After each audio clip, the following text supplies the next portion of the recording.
शेवटी आयुष्यभरात जे पण केलं सगळीच मन भक्ती करतात. त्याचं शुद्धी होते ना उत्तमार्थ. तर त्या उत्तमार्थ प्रतिक्रमण झाल्यानंतर सगळे विकल्प माणसांच्या बद्दलचे, घडलेल्या घटनांच्या बद्दलचे, भूतकाळातल्या कटू स्मृतींचे आणि चांगल्या स्मृतींचे सुद्धा, हे सगळे टोटल शून्य आहेत.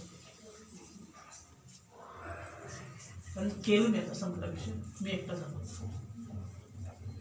माझे आई वडील गुरु अमुक तमुक सगळं शून्य. कुणी एक शुद्ध चैतन्य, की जे सिद्धावस्था म्हणतो ना, शुद्ध चैतन्य, त्या शुद्ध चैतन्याचा बोध. आणि तुमचं तर विशेष काय आहे, तुम्ही खूप ज्ञान संपादन केलेलं आयुष्यात.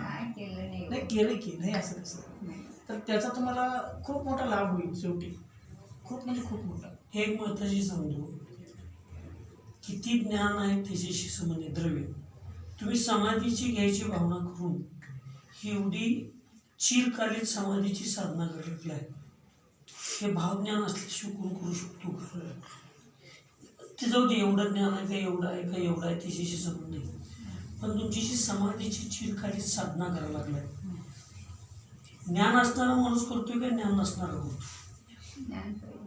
मग आत्ता तर म्हटलं ज्ञान नाही, आणि आत्ता म्हणतो ज्ञान नाही. दुसरी हेच अभ्यास हो, ह्योच अभ्यास. दुसरी गोष्ट की 12 वर्षाचं तुम्ही हे